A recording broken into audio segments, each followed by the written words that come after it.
It's so early. You guys want to get some coffee or something? Can I get a cup of coffee? Black?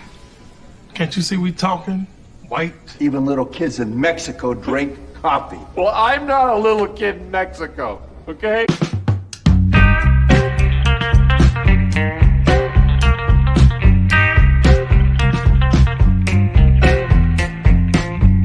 That is the best coffee I've ever tasted. A damn fine cup of coffee. You want a cup of coffee? No coffee.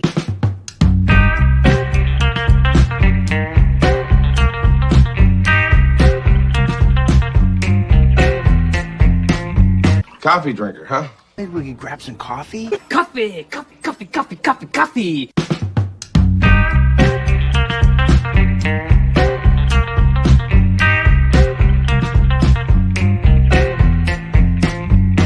God damn, Jimmy. That's some serious gourmet shit. Me and Vincent would have been satisfied with some freeze-dried Taster's Choice, right?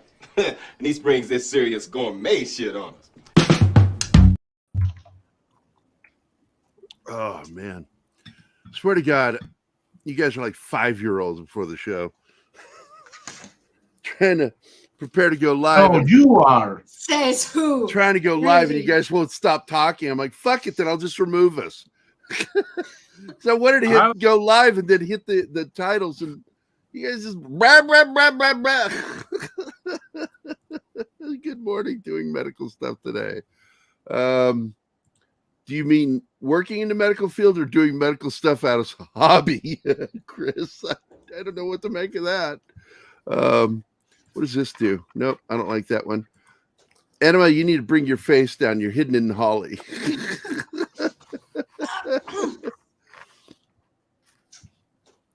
Yeah, I think we need to work on this graphic, Dork Knight.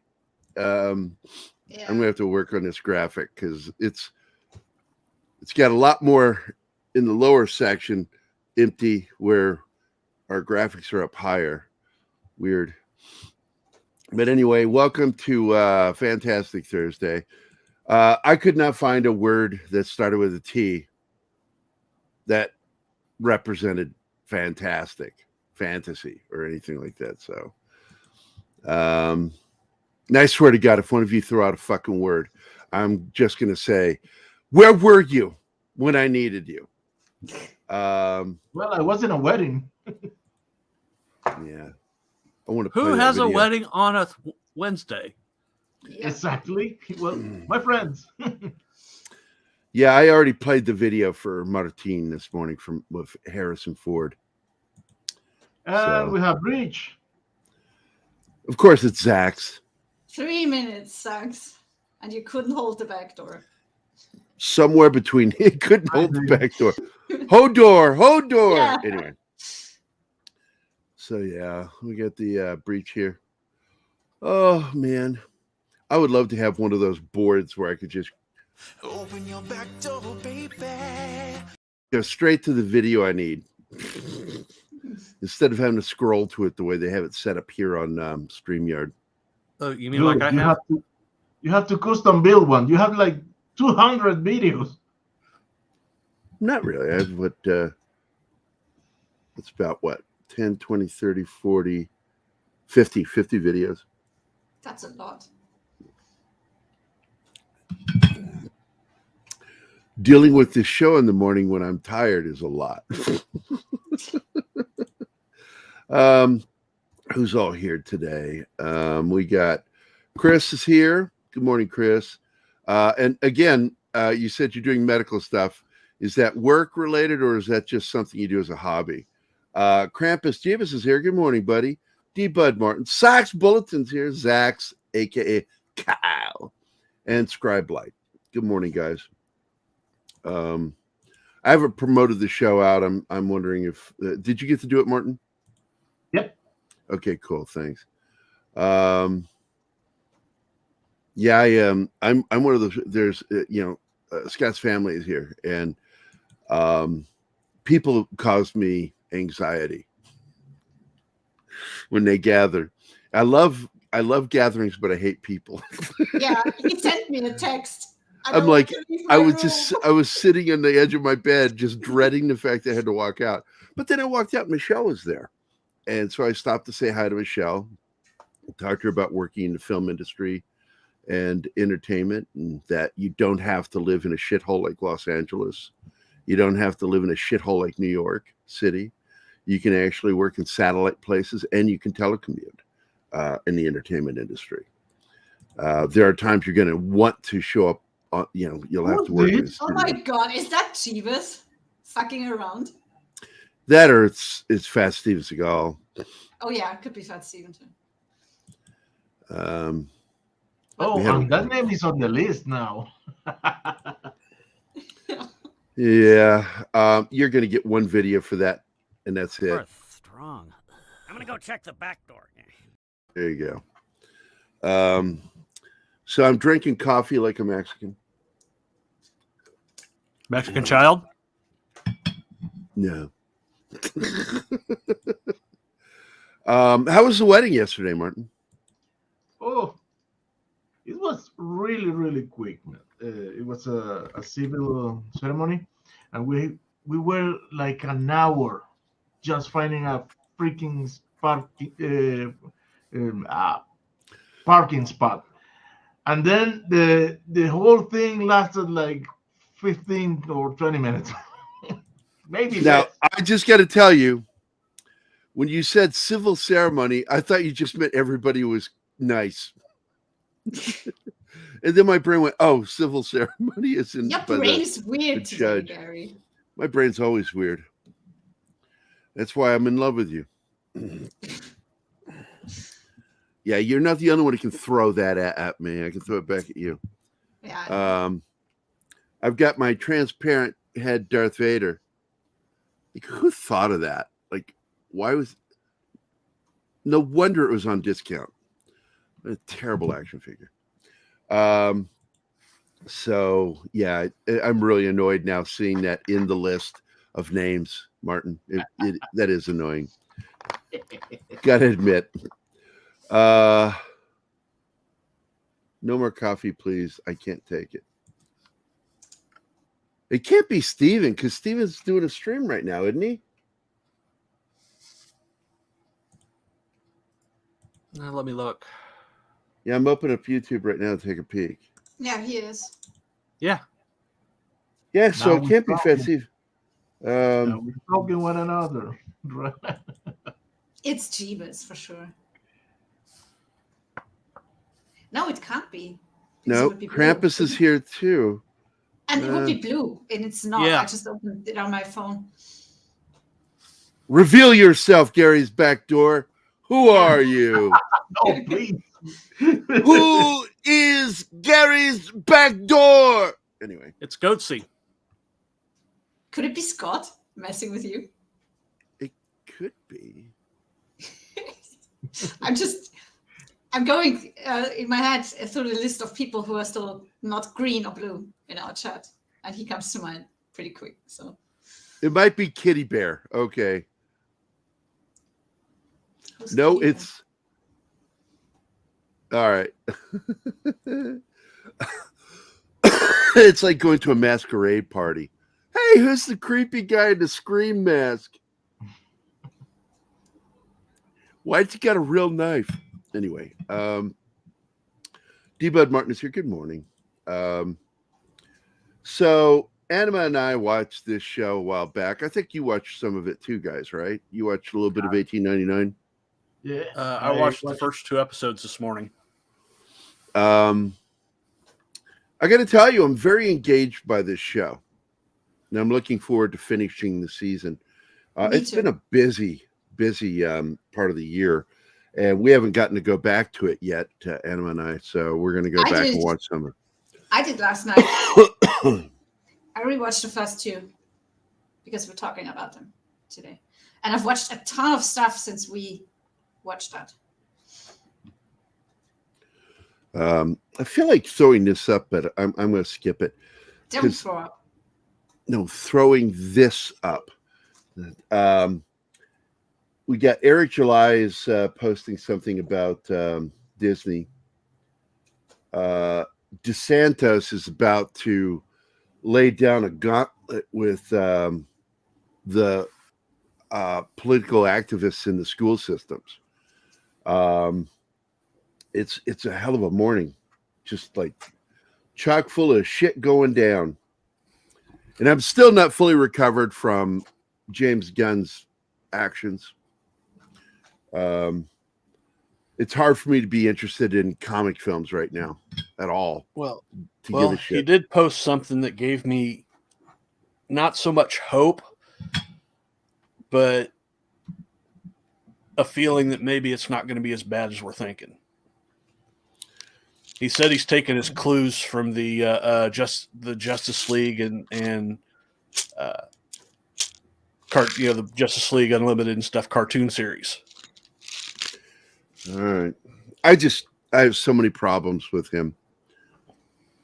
I have my doubts. Yes, sorry. sucks. The plan is to take do some 2 ibuprofen. episodes every week, and then go back to Vox Machina once the new season starts in January. January, because Yep. it starts right around the 15th, right? The middle of the month. Yeah, I think so. I Yeah. need to double check when the date is because I've slept since then. Hey, good morning, Gap After Dark and Brightest Day. How are you guys doing? Good to see you guys. Merry Christmas to you.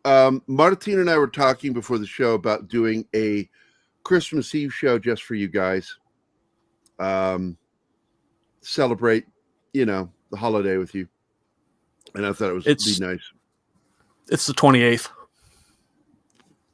Oh, all the way of January. To the end of the month. Yeah. Oh, we have more time than I thought. Okay. All right. So that is good. Oui. All right. So in honor of that, here's a backdoor Vox episode. Front door team and backdoor team. So, yeah. You'll have a new one of those from the new season. Well, apparently there's a lot more already Yeah. from this season that I haven't gotten. So, but I guess we can get into this. $18.99. Let me get us a little graphic from that. I got to tell you, kind of took me by surprise because even though I really did enjoy the Dark series they did, that's on Netflix.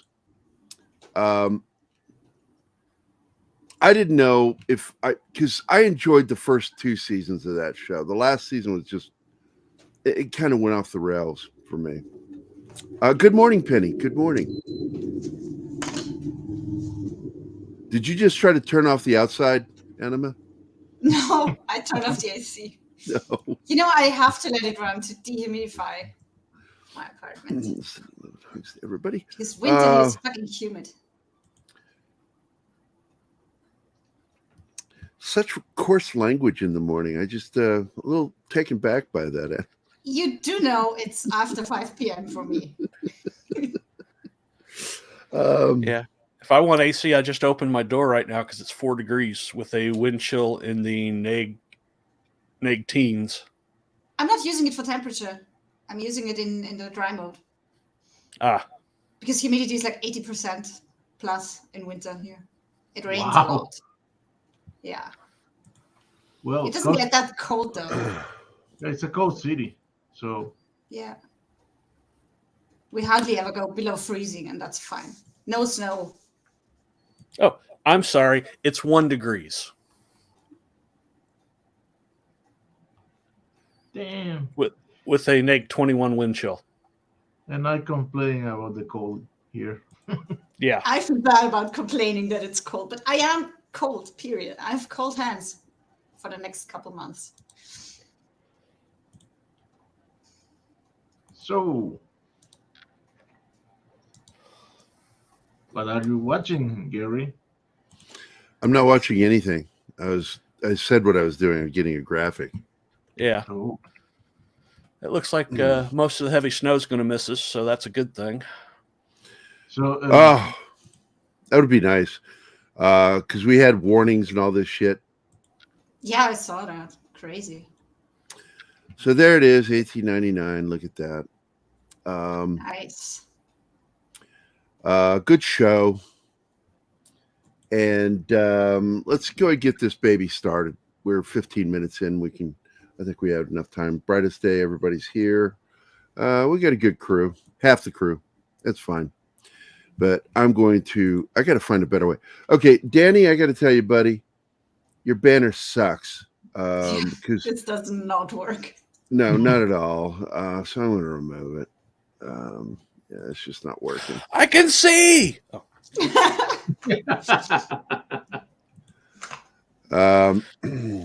So let's talk about 1899. It's a show that is produced between a Norwegian company? Or I thought it was German. I thought German, yeah. It might be German. Yeah, I'm looking at the names. Those are German names. So Baron, his name is Baron Bo Odar, and Jantje Fries. The same folks behind, what is that show? Dark. Dark. Those are not German names. You're telling me Baron Odar is not German? And Fries is not German? Jantje is not a German name. That's more like Swedish or Dutch. I mean, they could be German people. Their names just are not. All right. So anyway, as I was saying, they started that series on foreign television, and Netflix bought it. And I got to tell you, it was a good show all the way. Season 1 and season 2 are really good, and then season 3 went off the rails for me, and I didn't like it. And it just got too weird. But they came about doing this show, and the first time I saw the trailer, I was like, yep, I want to watch this. And then we watched it, and I'm like, yep, I'm liking this. I like where they're going. We are like 3 episodes in, right? Yeah, we are 3 or 4. No, 4 in. We're 4 episodes in. You sure? Okay. Yeah, I'm positive. Yeah, I can't guarantee I saw all 4 with you, but I thought I did. But I have seen 4 episodes. So we're really, the starting of the show, it sort of has a similar feel to what they did with Dark, where the subplot to the show was that time is circular. And so immediately the poster for this thing has shapes in it. And immediately a lot of people, and I've seen you guys' comments that think it might be about time travel again. And I'm like, I don't think they would use the same thing again. But people cannot help themselves if they have a fetish for premises and plots. So, M. Night Shyamalan has a fetish for twist endings.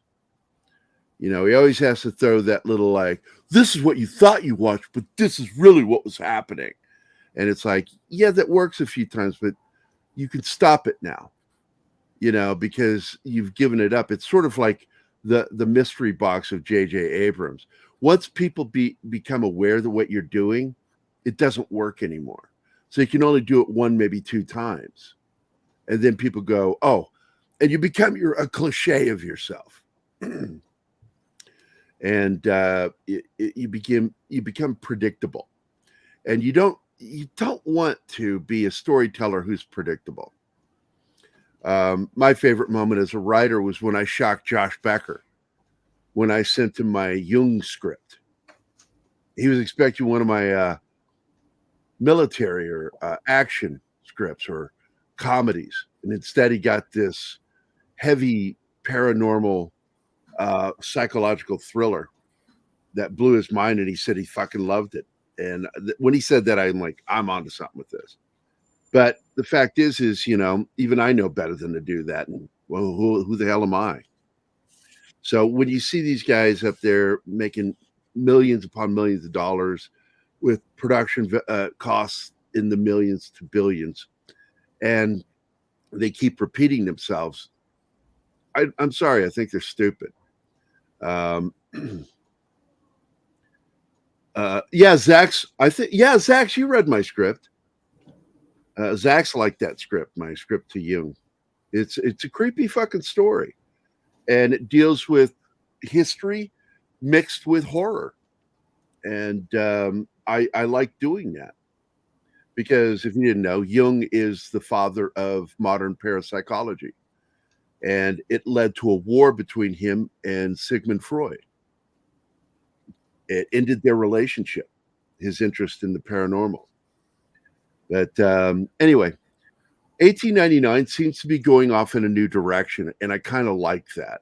So instead of following the time thing, which everybody seemed to be expecting, this has something else going on. And even though time, I think they're using the fact that everybody expects time travel from their creations. They're using that against the audience. And I like that. Because once you get into the crux of this story, you know it's not time travel. There's something else going on. And I think I know what's going on. I'm not going to You start pretty soon asking yourself, are they really there or is this in their heads? And I like that. The other thing is, though, it's 1899, and at the end of episode 2, you see their faces, and then as the camera goes back, you see their faces are monitors on a wall.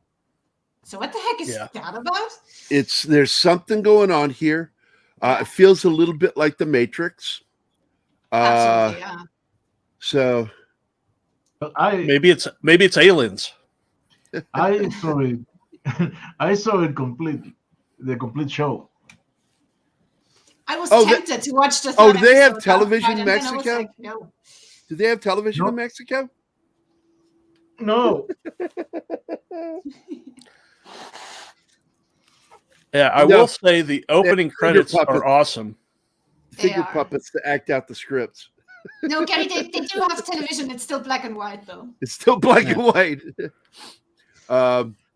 And that haunting version of White Rabbit from Jefferson Airplane. That is creepy as hell at the opening titles.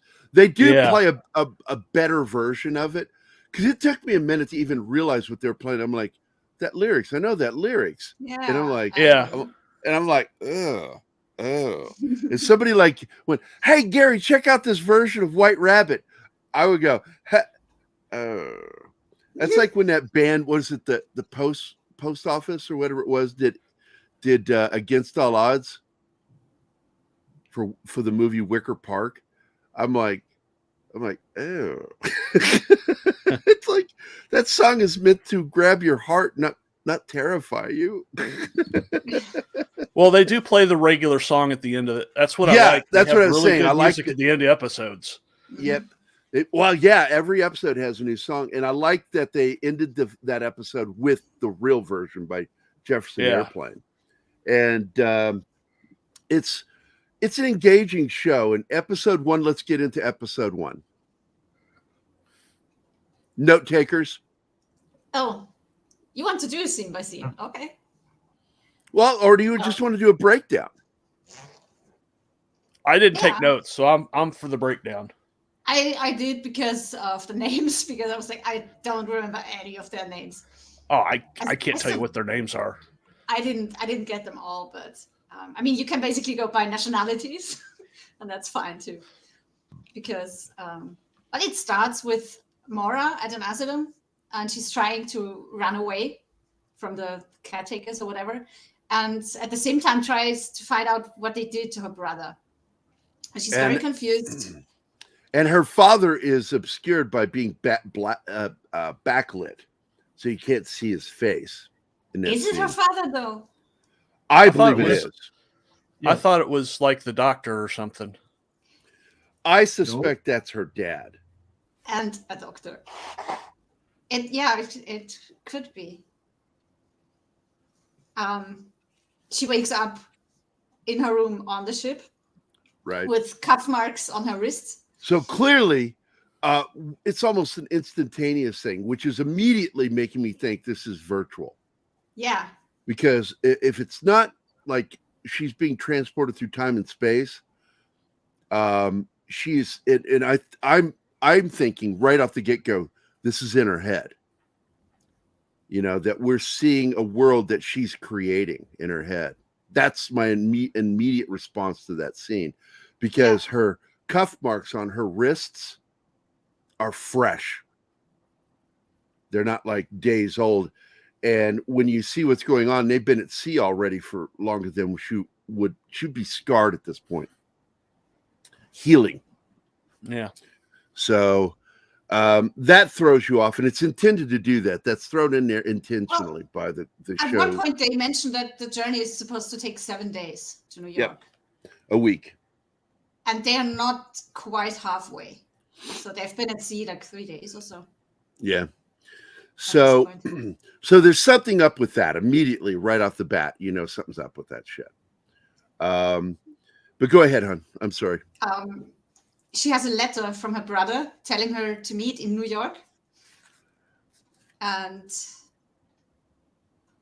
yeah, the next scene is the coal traveling guys talking about the missing ship called Prometheus that apparently went the same route for New York, but it's been missing for 4 months now. And the company, of course, wants to try to find it. If you remember right, when she wakes up, she immediately sees that newspaper on the floor about the Prometheus. And it leads you to suspect that her brother is on that ship on his way to New York and tells her to come after him. And she's also looking at herself in a mirror, telling herself that she's not crazy and her name and everything. So you're like minutes in and they're already, what the heck is happening here? And I loved it.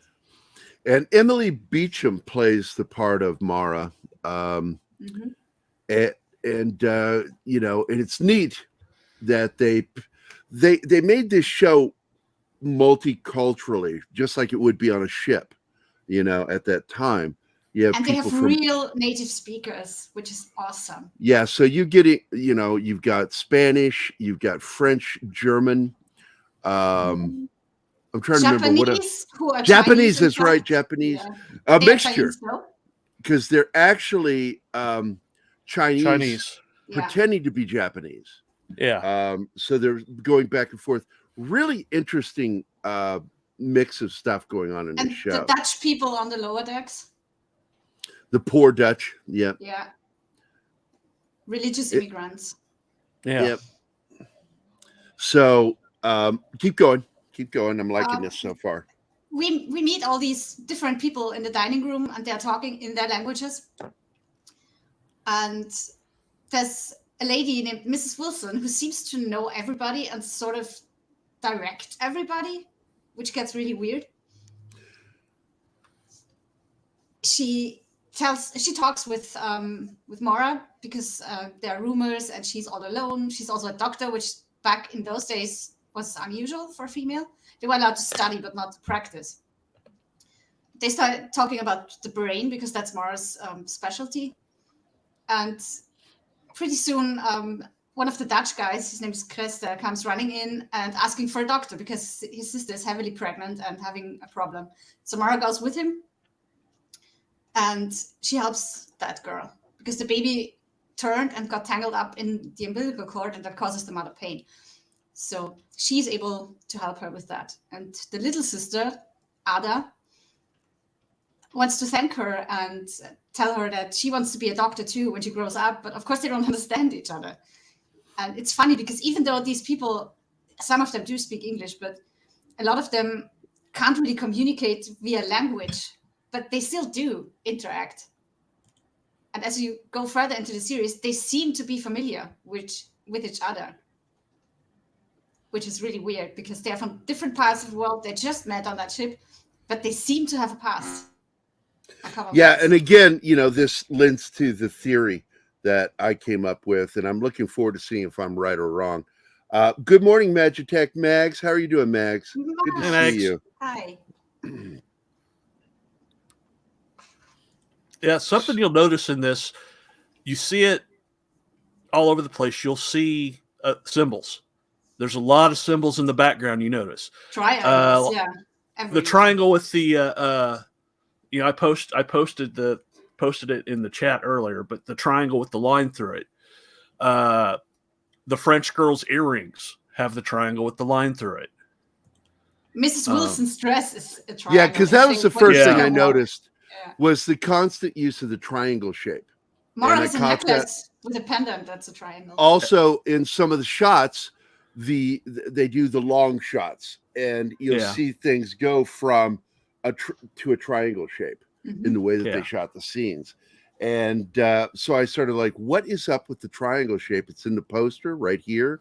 What is the triangle? And of course, what we're finding out as the show continues is, I think it's referencing a specific kind of circuit. There's also the bug, the green bug. Yeah, the scarab. The scarab. Yeah, that's such a that immediately the minute I saw that, I said I'm like, they are in some kind of virtual world. Yeah, because because it's Ada a literal bug. Belly, Ada asks her if she has kids and touches her belly to like show her what she's asking her, and that instant Mara has a vision of that bug, and you're like, fuck. And a little bit later we have an actual bug that they are following. So very weird symbols in this. Yeah. So this is definitely science fiction.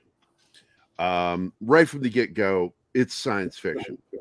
I believe there's a psychological aspect to the show, but I think that it is mixed in with pure science fiction.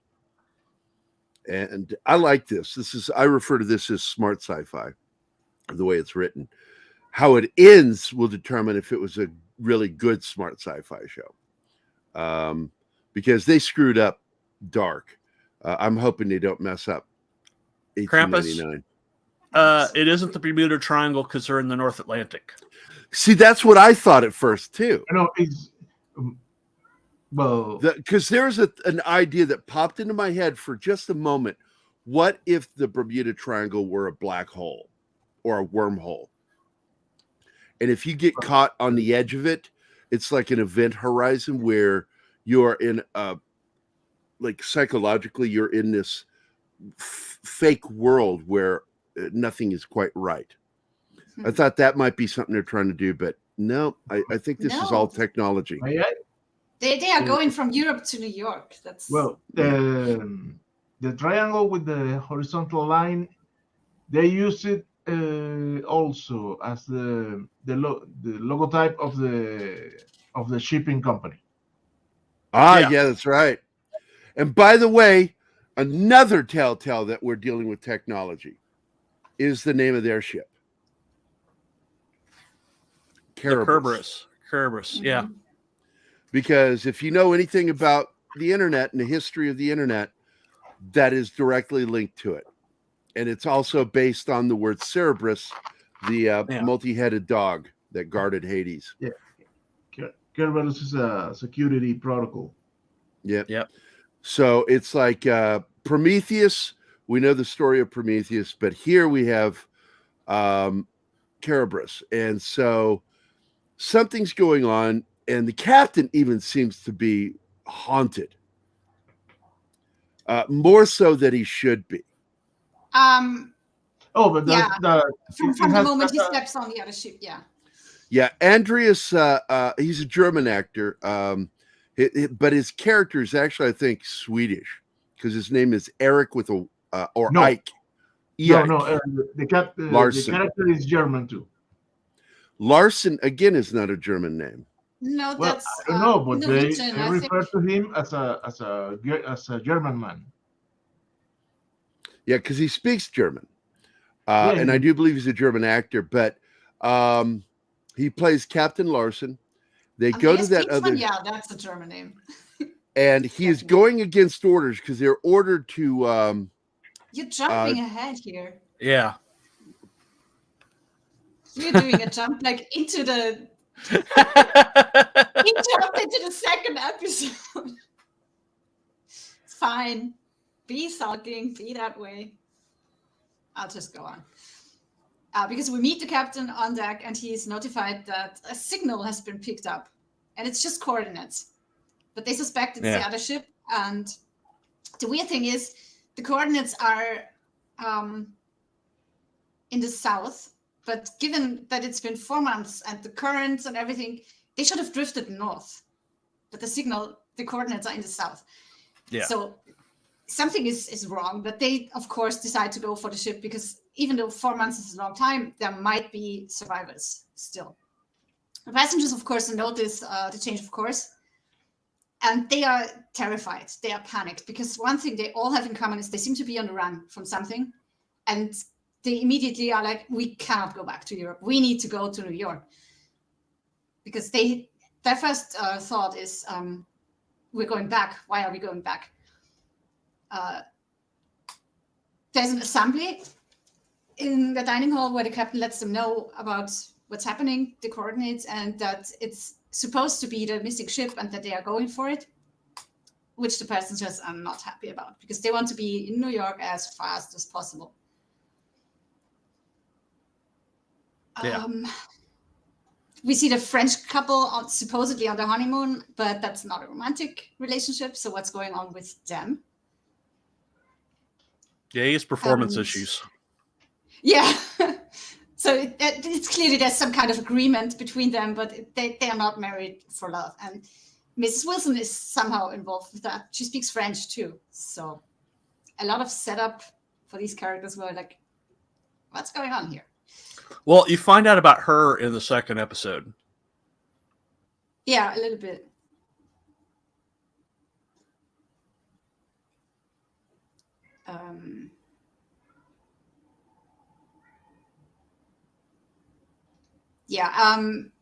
We meet two coal boys, Jerome and Oleg.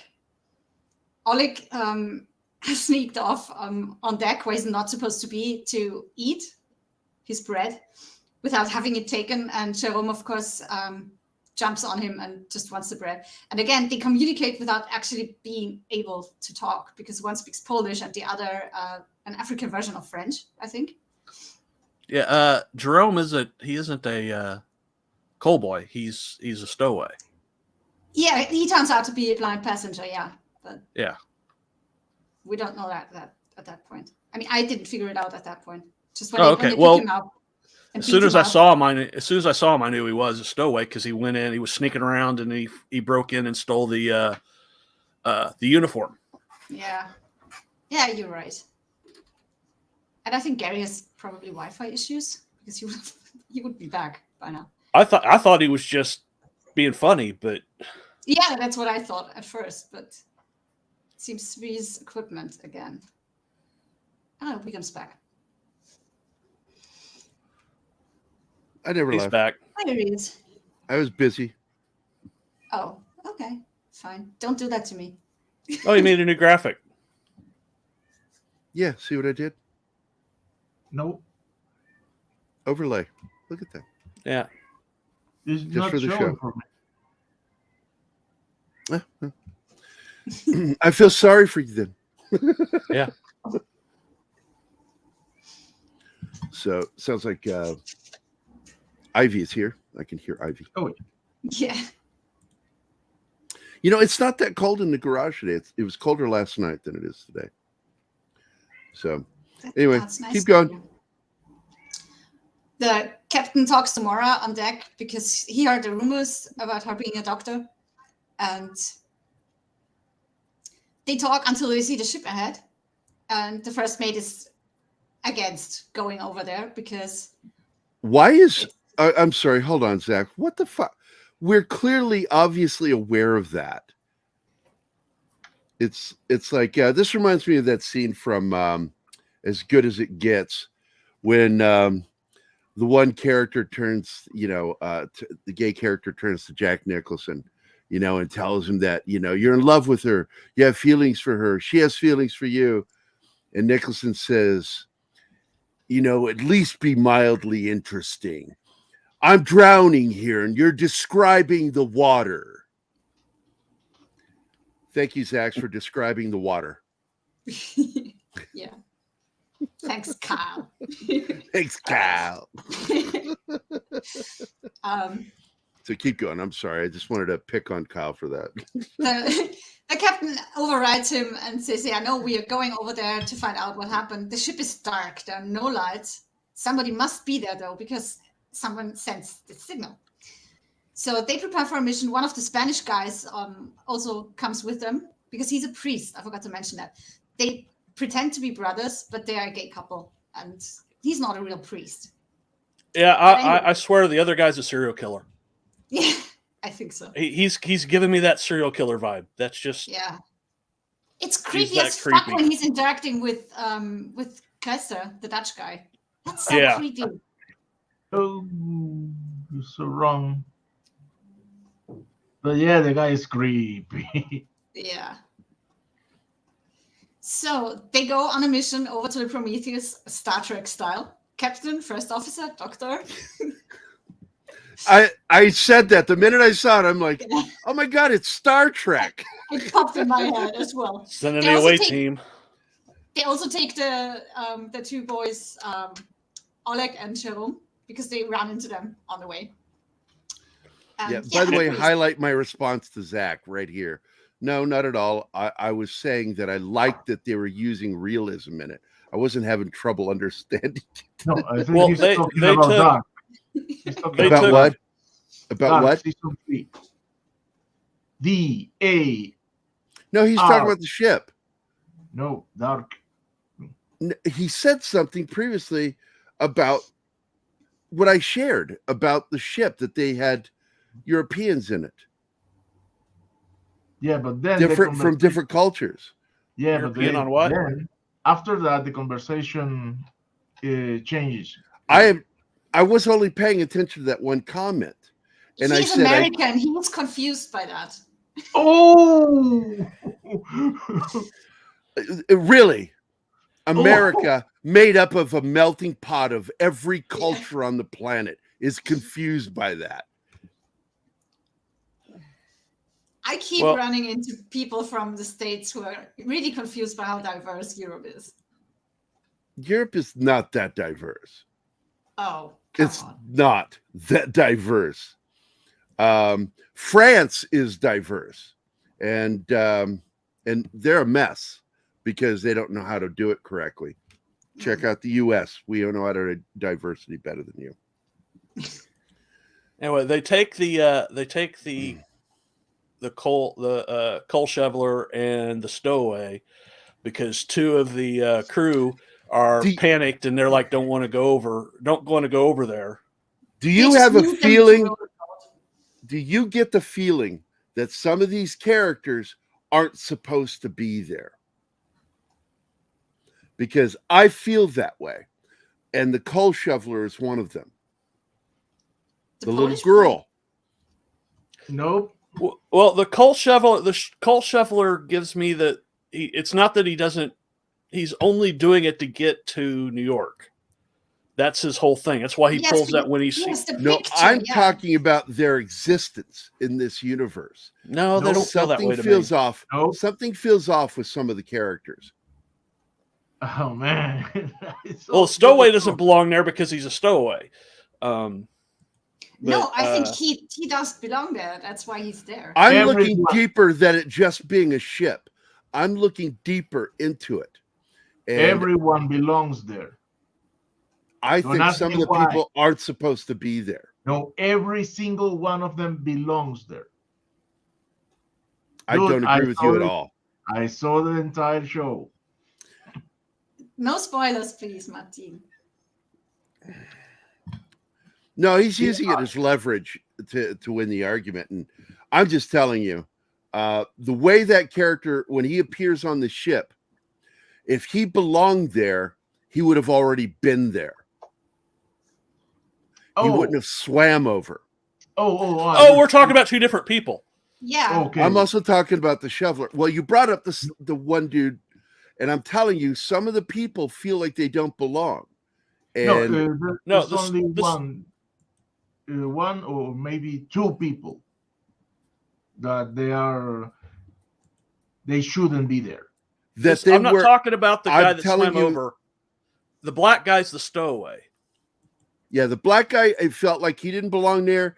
the shovel guy felt like he didn't belong there, and the guy that swam over clearly didn't belong there, because if he did belong there, just like the little boy, they would have already had that version of them on the boat already, because we learned very quickly. Okay, the black guy belongs there. He has a motive to do what he's doing. That's what I'm getting from him. Yeah. The shoveler, is he part of the motivation of the program, or is he part of the motivation of his own needs? I won't spoil that for you. This is what I'm talking about. If it's part of the program, then he belongs there. If he's not part of the program, he doesn't belong there. Do you understand what I'm saying? Okay, he's part of the program. Yes, he is. Okay, that's what I'm talking about. And we have a super chat from Mr. Tickletron, and it's a big one. Hey, good morning. $20 Canadian. Thank you, sir. And it's always good to see you. Merry Christmas, my friend. I haven't watched 1899, and I don't want to be spoiled, so I'm just tucking in to say Merry Christmas to all of you. I won't be around until after Christmas, so may your hearts, coffers, and bellies be full. And fuck you, spelling my name like that, you son of a bitch. I'm not as my buddy Gary would say. My name is Gary. Your name is Gerry. And I went, thanks. I didn't knew that. But it was really fun to watch my buddy Gary come up with that realization. That's like Jake Gyllenhaal in Kindergarten Cop. Yeah. So, but thank you so much, Mr. Tick Truck. I hope you have a Merry Christmas and safe one. There he goes. There he goes. $2 Canadian Gerry. Get in the video. He's trying so hard. Oh my God. We do miss you when you're not around. You, all of you. They'll say it. We all notice when you guys aren't around. And that's why when you show up, we'll ask, like, where were you? You know, like, we missed you. Even Animo's missing Bill Barkley when he popped in. Like, yeah, like Bill Barkley, where were you? We had to derail ourselves because he wasn't there. That's work. That's hard work, man. Well, I got to tell you, we can just bring in Danny. Yesterday's show in particular. Hold on, Mr. Tickster. I'm going to get your video. Yesterday's show at dawn. Our producer for the show said it was her favorite show that we've done. And I said, that's because we did ADD theater. Don and I did. That show was not planned out correctly. You didn't have a guest, so you just went and did. We just started talking about history. Never boring with the two. We talked about shit that we were interested in, and that's all we did. And she's like, "I learned so much watching the show today," and I'm like, "Well, that's awesome." I enjoyed yesterday's show. Let me see. Because I did Jack Nicholson. Here you go, Mr. Tickle Trunk, just for you. Sell crazy someplace else. We're all stocked up here. Thanks again, Mr. Tickle Trunk. That is awesome. $20. Fucking awesome. 22. Oh, I owe another one. Here you go. Hello. Hey, Brian, it's me. I got a question for you. Herbert and I are playing Scattergories. Would you count NyQuil as a beverage? No, right? No. Yeah, not gonna fly, old man. Thanks, Brian. Oh, that is bullshit. Herbert the pervert. I told you, Mac used to walk up behind me doing that voice. He had the whistle too when he'd do it. And I would just like, my whole body would tense up when he was doing it. I'm like, don't do that. Because like when that character was created, he freaked me out, man. That character freaked me out. Finally got used to him. Virtual hug, Magitech. There you go. Yeah, 3 cups. Actually, $20. Right now, that'll buy 1 container of coffee. What? Thanks, Joe Biden. Yeah. Anyway. Yeah. Oh my God. Oh yeah. $20 Everything. buys you like 10 coffees over here. It's ridiculous right now, the price of things. I used to walk in and I could feed myself for a solid week on $40. Just 2-3 years ago. Not now. Over the last year and a half, everything's doubled in price.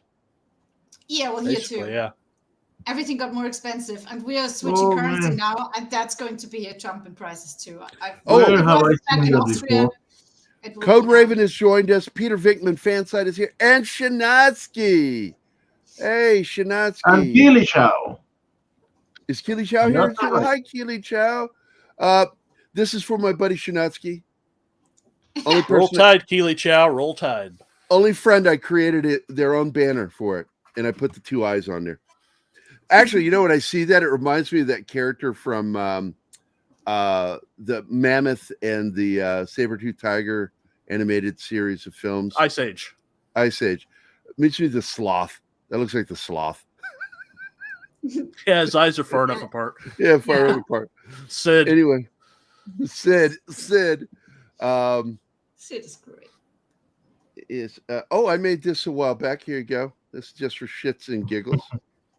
Yeah, we were in a conference room, and I went off camera because I got a phone call or something, and then I come back to an empty chair because Gerry was off, and he had the banner up so that I knew what was going on. That was funny. And so here we go. Let me save this, and I'm going to get our banner up. There we go. See the skull and crossbones and ship? That's a ship. Yeah, not ominous at all.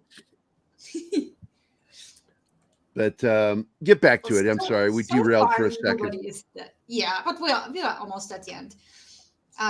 They go on a mission, and we both, Gerry and I, had an issue because why at night? Why the fuck do you do this at night? It's stupid. It's also creepy because the wind has died, the sea is calm, and everybody is scared. But yeah, they go over there. The ship is empty and pretty messed up. They find that the telegraph has been destroyed. And we cut back to the other ship, and it has stopped. What's with all the vines and seaweed all over the place? Well, that's the thing I said right off the bat. I'm like, there's no fucking way that for the short time they've been out there on salt 4 water, months.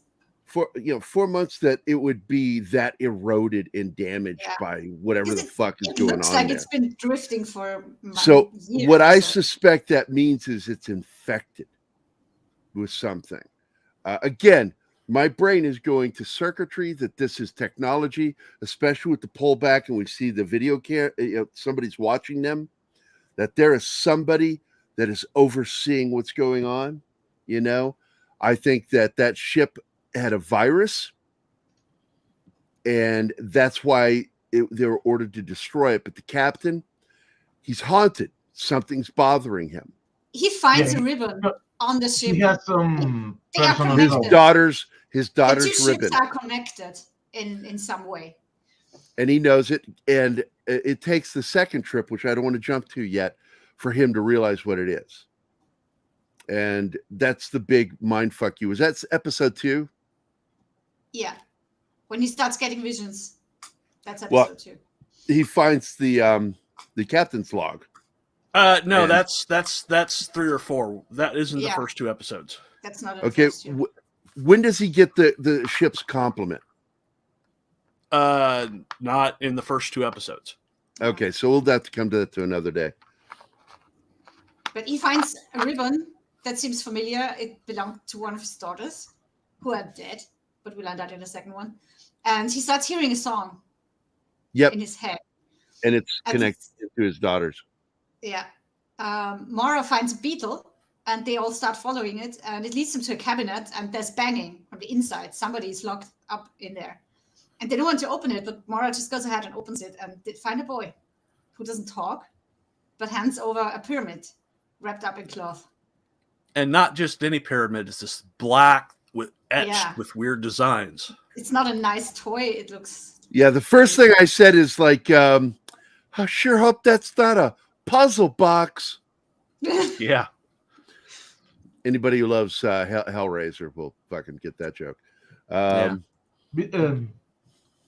Okay, now that we get to the pyramid, we are going to see some parallels.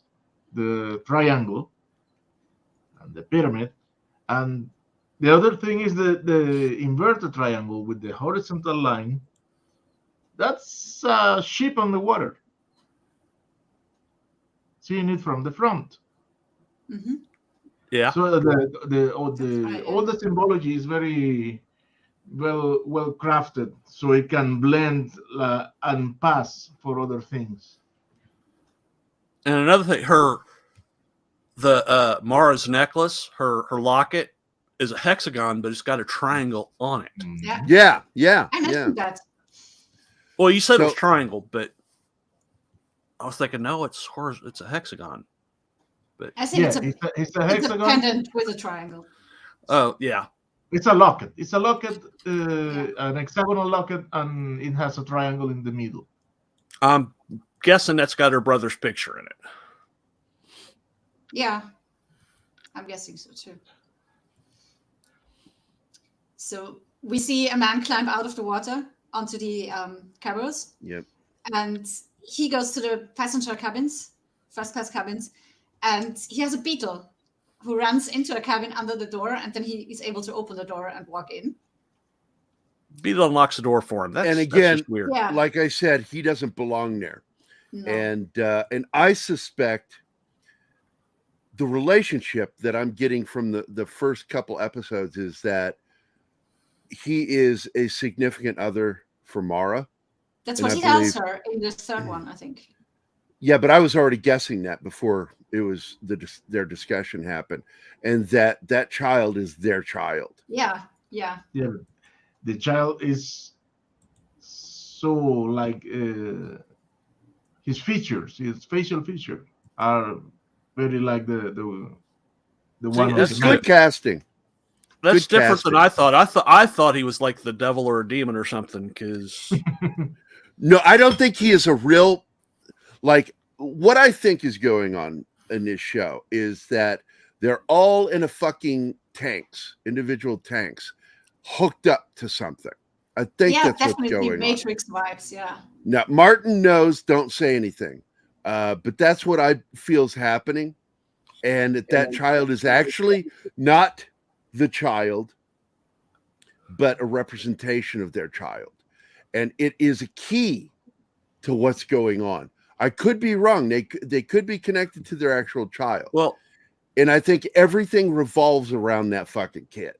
You saying they're all in their tanks, that reminds me of the end of that Something to Mars show that was on several years ago. Yeah, Life on Mars. Life on Mars, yeah, where they all wake up and they're sharing this dream. If that's I wonder if that's the same kind of thing where they're actually on a starship, but they're all connected. Only the American version did that. Yeah, the British version was different. Yeah, because the American version, the American version got its marching orders early. They were made aware that they were only going to get the one season before they had shot the final episode.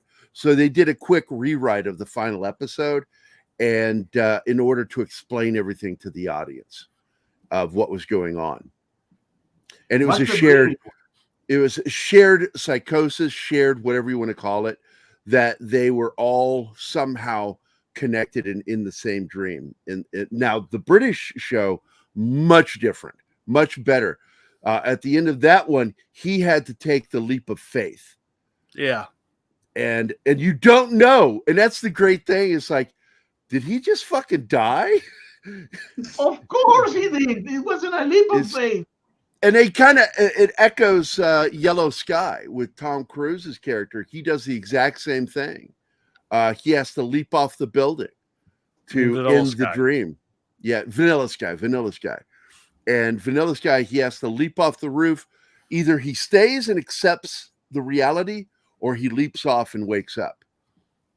And I love that ending, by the way, to the British show. The American one I thought they did the best they could. And it was a good cast, really good actors. Yeah. I thought it was good. It's not great. It was good. Harvey Keitel. I think there's a clip you should play. What? Wait, why? As we reach the end of the first episode, we also reach the middle of the show. Right. Which is neat. Yeah. Yeah, Martin, you're not playing it. Here we go. Because I'm waiting for the minute 59. Yeah, at 1 hour exactly.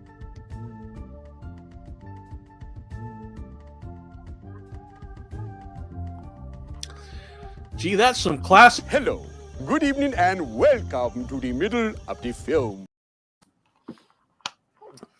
By the way, where that Mark, music comes from. Yeah, I don't know. It's some asshole, I'm sure. By the way, Martin, Chanel, I managed the chat yesterday for the KGRA show. And it was tough. It was tough. But I, thank you, Anima. You complimented me for handling it well.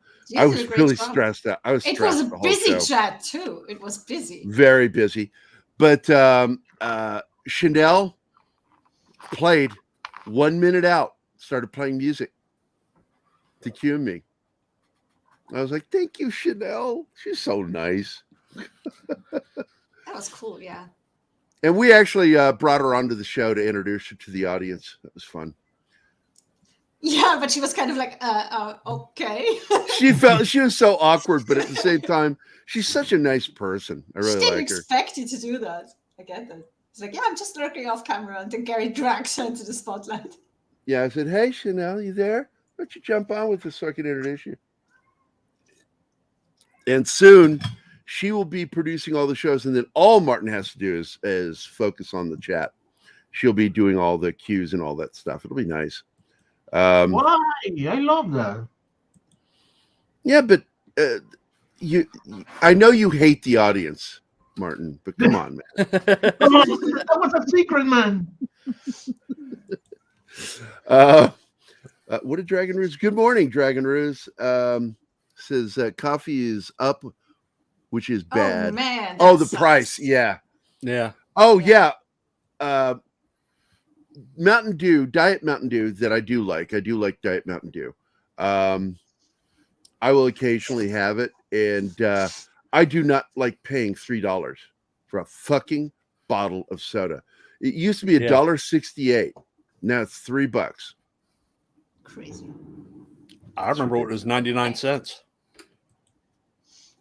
Yeah, well, even the store brand for Walmart, they're Mountain.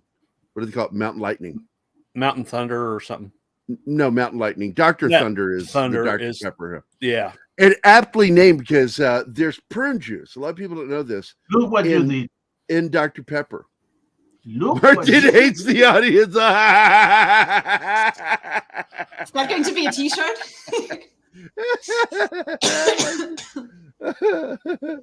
But Mountain Lightning and Dr. Thunder, and they're up to almost $1 now. They used to be 88 cents, and now they're up to $1 to $1.05. It's got to get better. They got to fix this shit. If it takes a new president, we got to get the economy. The economy should always be the biggest concern, followed immediately by security. But you've got to take care of your citizenry because that's who you're serving. You're serving at the behest of the American people. That's the problem with our current government system is they think that they're the country and that they get to dictate and give us our freedoms. It's like, no, it's the other way. We already have our liberty and freedom, and we elect you to represent us. We live in a representative government. This is not a democracy. A democracy votes on everything on a daily basis. It's chaos. It's anarchy. What we are is a representative republic, or what's also referred to as a constitutional republic. Very specific. The problem is the billions we're sending to. Yeah, I don't even want to get into that, dude. Krampus. Holy shit! I do not want to get into that.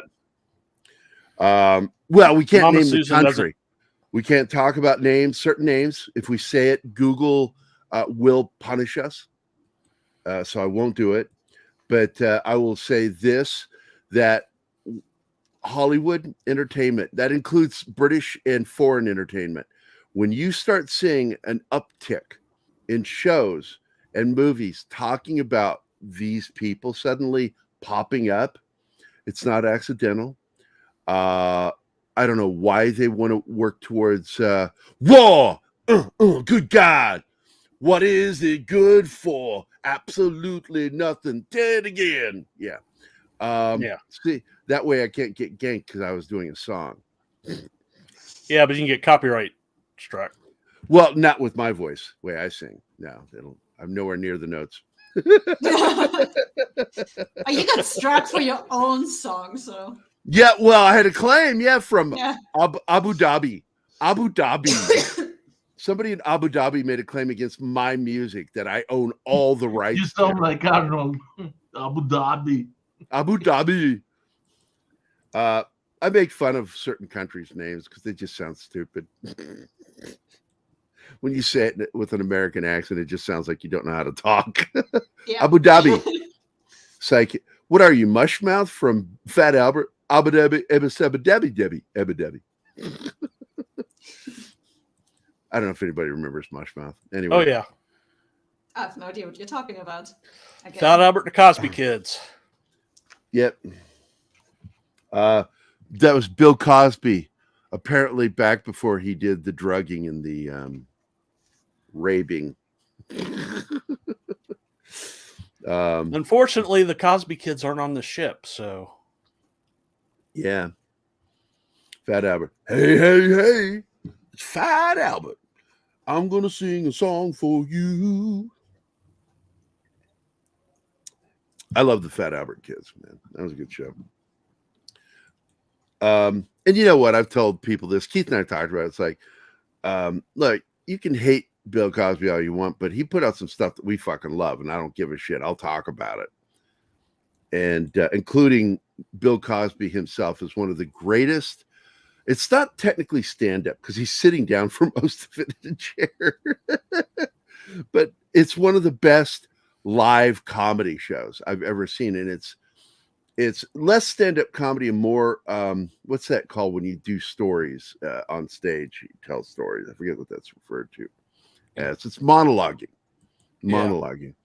And it's really brilliant stuff. And when he gets into that story about, like, when he and his brother thought their names were Goddamn and Jesus Christ.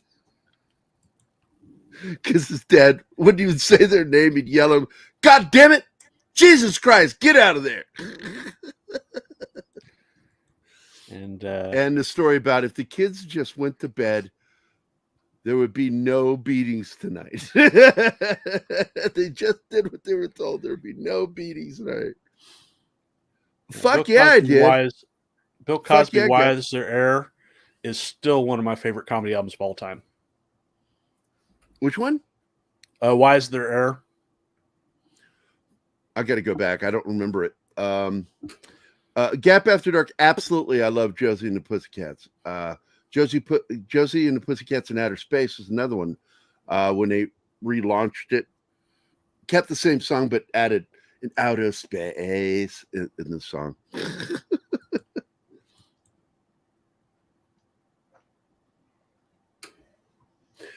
Yeah, in the medical. Yeah. Applesauce is what we usually delivered medicine in.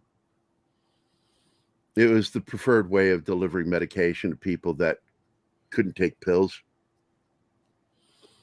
Especially elderly people who had dementia. Feed them applesauce and put their medication in it. Sometimes you grind it up. Sometimes, if it's small enough, you can just leave the pill intact. But there's always room for Jell-O and pills. All right, so episode 2. Have we really started into episode 2? No, not yet. Sorry, I had to go close the bedroom window because they're already starting with the crackers and firework street, and it's loud. Well, yes, it did go into space, but it was actually called. It had somebody else. Was it Forrest Tucker that went with him? And it had Bob Denver in it. Because you had 2 outer space shows. You had Way Out Space Nuts and The Lost Saucer. Yeah, you're talking like stuff I grew up on in the 60s and 70s.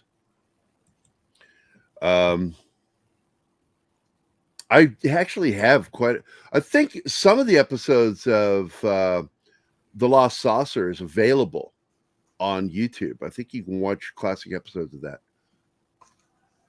Yeah, Ghostbusters in Outer Space, the original Ghostbusters with Spencer, Tracy, and Kong in outer space. That'd have been fun. I would have enjoyed that. And that, of course, was made up of part of the team from F Troop. Good show. But anyway, so episode 2, how does it begin? In Captain Larson's head, because he's having a dream where he's walking through a forest towards his house, and his family is in there, 3 daughters and his wife, and the house burns down. Oh yeah, that scene, yeah. And he hears his daughter Nina's voice singing that song that he heard back on the Prometheus. Right. And he wakes up from it and is a little disorientated, and there's a knocking on the door, and his officer lets him know, because they've informed the agency that they found the ship. They followed the signal, and it is the Prometheus. So waiting for instructions what to do now. And the message from the company is 2 words only: sink ship. Which is weird, because the ship is still intact and it's worth a lot of money. So why sink it? Yep. And also all the compasses are crazy. From the moment they went on the other ship, the compasses started spinning like crazy. So stuff is going on. People are talking. And Penny. By Penny. By Penny. By Penny. People are talking. Why did they just find the boy and nobody else was on that ship? He was locked in a cabinet. Who sent the signal? How was the signal sent when the machine was destroyed? Yep. Well, the thing with the compasses spinning around like that, that's a typical symptom of being in the Bermuda Triangle. Yeah. Yeah, I know they're not, but it still doesn't mean that there's not a magnetic anomaly there. Yeah, but that doesn't just appear out of nowhere. Yeah, so something's going on, clearly. Yeah. And they think it's the other ship. They think the ghost ship, the Prometheus, is what's causing it. Yeah, that's what Ada calls it. When she's with her sister. She's like, remember the story about the ghost ship that you told me?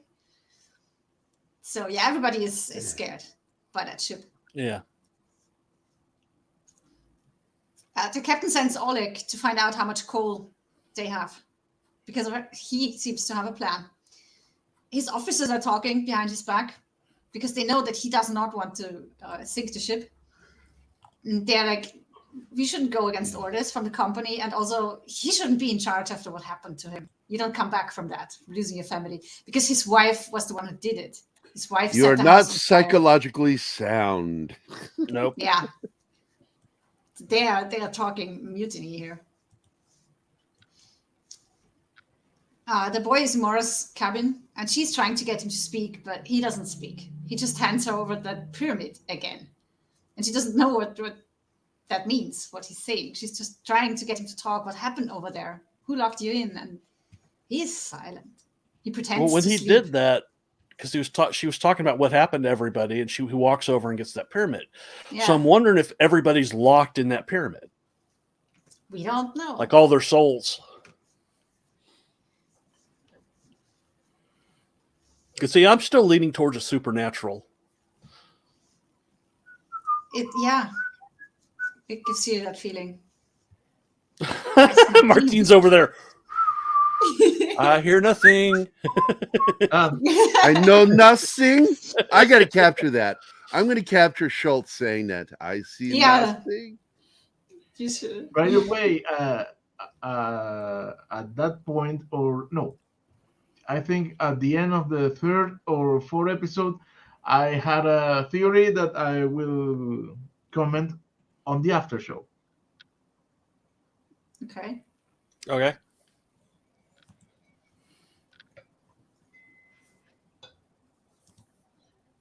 Okay. So anyway, Anima, that's your some dead notes? air. Yeah, I'm actually finding that video right now, so I expect you guys to. Anima, come on, grab those notes. So the kid just handed the pyramid over. Yeah, that's all. I can hardly wait till I get to handle Anima's notes. Why? I don't think we're talking about the same thing. I'm being inappropriate. Look what you did. He drove her off. That's it. Now I'm a Grinch for the rest of the show. The rest of the show. You're a mean one, Mr. Grinch. You really are.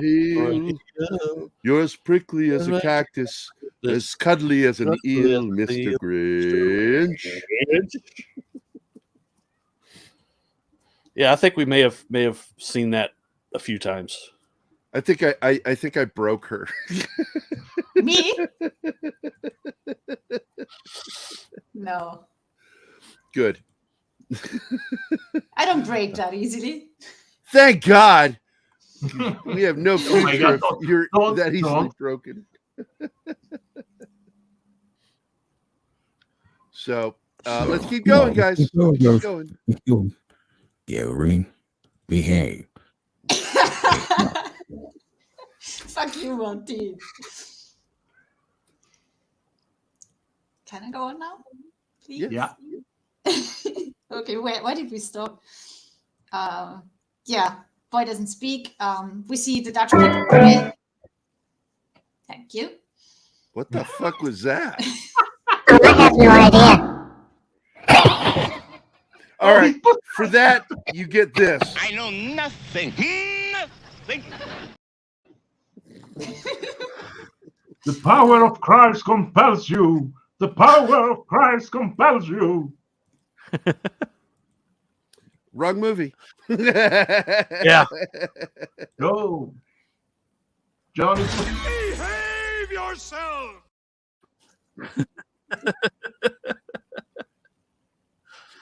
Hour of Crazy. Okay. Yeah. Oh, where did Martin go? Oh, there he is. What is that? When Richard Pryor did SNL, and they did the Exorcist scene with a black priest, and the girl turns to him, Jane Curtin turns to him and says, "Your mother sews socks in hell," instead of "Your mother sucks cock." Yeah. They delivered it that way. It was so fucking funny. Yeah, we all need. I know nothing. Schultz was the shit. Yep. John Banner, originally Johann, fled Europe when it was becoming a cluster of Yazidis when Hitler was taking control, and he fled Austria. I think it was called Austria then, right? By itself, right? In 1938. Yeah, I think it was Austria by that time. I was asking Anima, that would have been. I was hoping she would know, but Yeah, I think Hitler changed it to Ostmark in 39. 39. Yeah. So he fled, got his family the hell out of there. Thank God. We wouldn't have had this character if he hadn't gotten out. I know nothing. What a great character. So anyway, back to the show. Yes. The captain talks to Mara and wants to know, did she get anything out of the boy? But he still doesn't speak. And on her way back to her cabin, Mara runs into Daniel. And even though she sees him for the first time, he looks familiar to her. Is Daniel the guy with the trench coat? The wet guy, yeah. Okay. The guy who swam over. See, I didn't know he had a Like, name. do we know each other? So and he just came on the ship. So how is that possible? And everybody looked and went, "Ew, he came on the ship." Phrasing. Jesus. Do we count intentional phrasing? Do we? Yes. I don't know. Okay. Phrasing. Okay. We see Clester and Ada. They talk about their future in America and how she wants to go to school, to finish school, to be able to be a doctor. And he's like, yeah, no, our father is not going to let you go to school because our duty is to build up our church over there. And then the creepy Spanish dude, what's his name? Angel. He comes to give him cigarettes in a silver box because he's hitting on him in the creepiest way possible. Like really, like you said, serial killer vibes. Absolutely. And Tove, the big sister, works in on that, and she's giving him shit. Like, you rich people think you own everybody, and takes the cigarettes from my brother. It's weird things are going on there. Yeah. The French guy is hitting on the supposedly Japanese girl, and they also seem familiar. And Mrs. Wilson walks in on them. She speaks French, and is she setting him up with her there? What's that happen later? I think the whole thing is she's bringing them over because she's a madam. She's a madam. Yeah. She has plans for the girl, but yeah, it's basically she's a sex trafficker. Yeah. Human trafficking. And she has a very big hairpin with the shape of the triangle. Yep. But no, when they're her and the French guy are standing there, she's like, you looks like you could use a distraction. The French guy thinks it's her that she's talking about. She said, no, the exotic little bird. Yep. The only problem I have with the show is, and Anima and I have talked about this, I dislike sex scenes if they're just in there to be shocking. If it has nothing to do with telling the story, it shouldn't be in there. That's why Tony Scott fought so hard against doing the sex scene in Top Gun. And when he was told by the studio that he had to do it, they wanted it in there. He shot it silhouette. Yeah. Because he didn't like being told what to do. Because it doesn't have anything to do with the story. Why is it in there? And so there's some... Sorry. No, it's just there's sex in the show that I think is not necessary. No, it is necessary.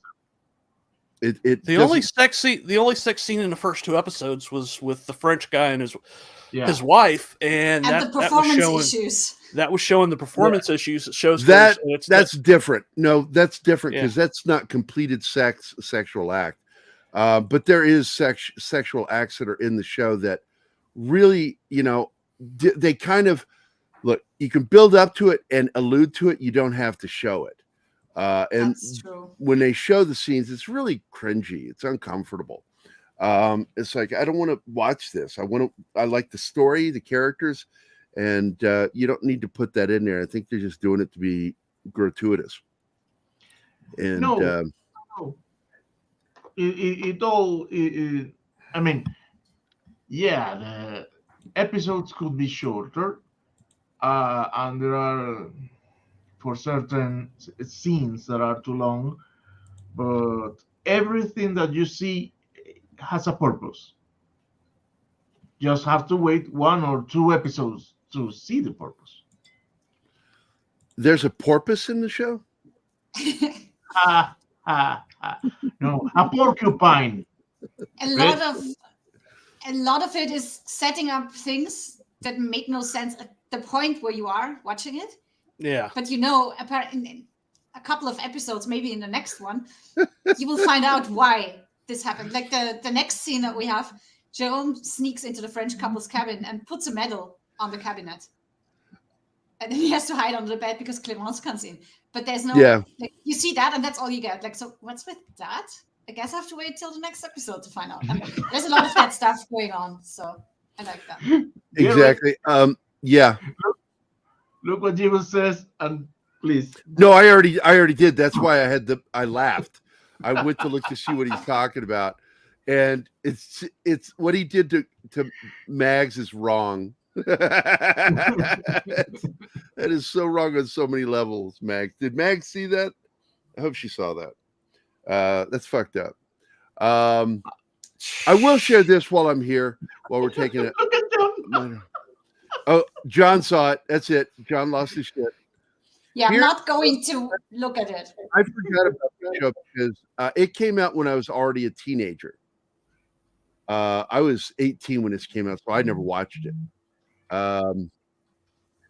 But this show came out, and this is what I thought you were talking about when you brought this up, Vinkman's fan, was this show.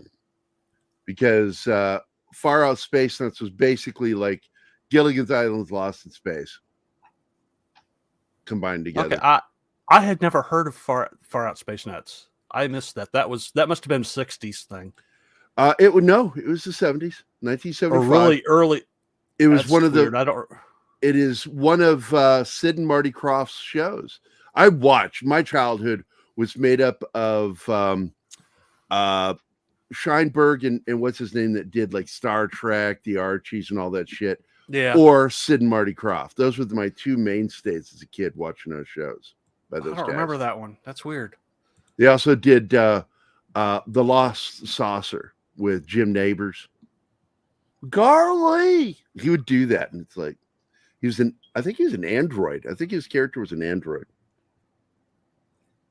in that show. And I'm like, you gave a Tennessee accent to an alien android. And Ruth Buzzy was his co-pilot on the ship. Okay, I vaguely remember that. Hey, Courtney's here. Hi, Courtney. Yeah. Oh, Mags, you don't know? Oh, shit. Oh, shit. You're going to know in a second. Thank you, Jeebus, for totally derailing the show. No, this is awesome. This is awesome. And Mags, you can kill Jeebus if you have to. You're welcome to kill him. Oh my God. He made You're gonna this. show it, aren't you? Yep. It gets weirder every time I see it. No, it's just so weird. Oh Christ. How weird is it? That's what's his name from John Candy from Little Shop of Horrors. It's weird. So there we go. All right, let's get past it. Mags, what the fuck is that?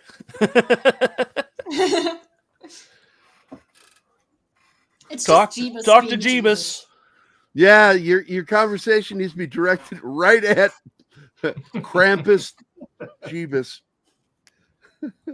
So yeah, all I ever think about, Courtney, when you pop into a room with me is that when you fucked with me that one time and said, you know how to get a drummer to stop talking? Put sheet music in front of him. Yeah. You were so mean.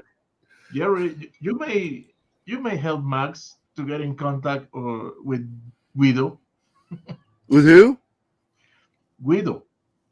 Scott's friend. Guido. Guido. Oh, Guido. Yeah, his buddy. Yeah. So, all right, let's get back to it. We derailed for a sec. Let's get back. Hey. Just for a second. Hey, Yeah. King Sportco. Good to see you, man. Hi, King. Okay. Trying to seep. Are we done with this now? Yeah, we can move on. I'm Okay. done. The captain has a vision again.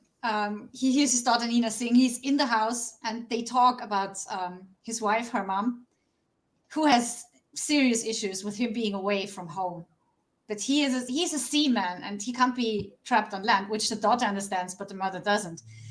And apparently she commits suicide taking her kids with her because he doesn't stay home with her.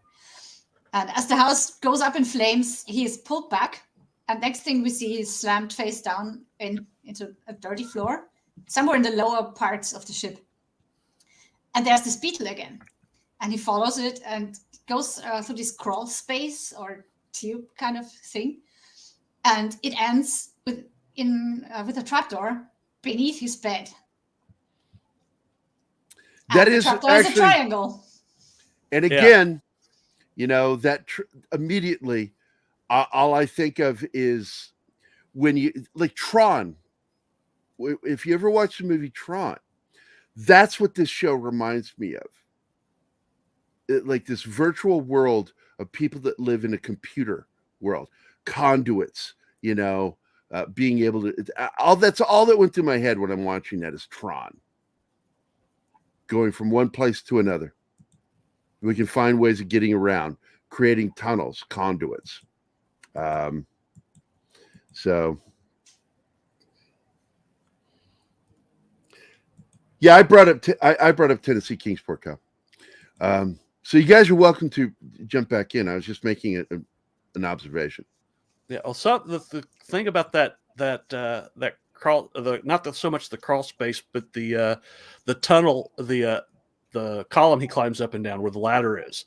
Mm-hmm. It's covered in black tile, which is strange for being on a ship. Yeah. Oh, you think that's strange? It's also strange that the captain didn't know it was there because it's his ship. He should know it like the. He knows every inch of that ship, like the back of his hand. Every captain says that. That's what he thought. And then he finds that. And also right under his bed. How can you not know that? It's so weird. Mara is still trying to talk to the boy, and to connect with him, she tells him how her dad left her in the wood one night. And she thought it was an accident, but he told her the next day that he was watching her. And that upset her, not because she was left alone, but she thought that she was not being watched for a change. Which kind of leads you to believe that the dark figure in the beginning is her dad, always watching, always observing everything. The captain comes in because he wants to question the boy, and he's kind of aggressive. So she makes him leave, and again runs into Daniel, who keeps trying to talk to her, but she's not really into it.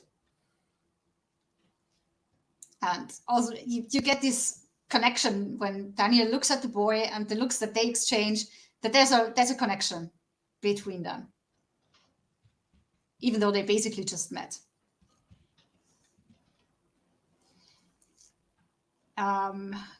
On deck, Clemence and Jérôme are talking, also strangers who just met, and he snuck onto the ship. He's not even supposed to be there.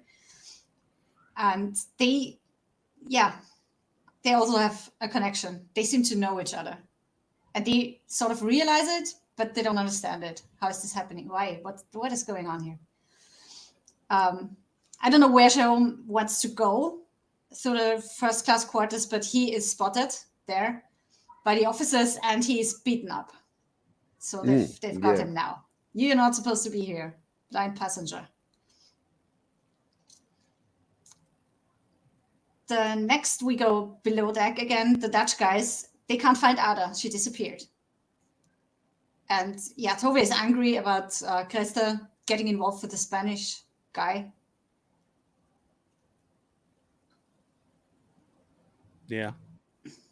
Yeah, I think that's about everything that's happening here. Then Oleg reports to the captain about the coal level, and the captain makes the decision: we are towing the ship back to Europe. That's why he wanted to find out how much coal do we have. So are we able to tow it? And they're not able to tow it to New York.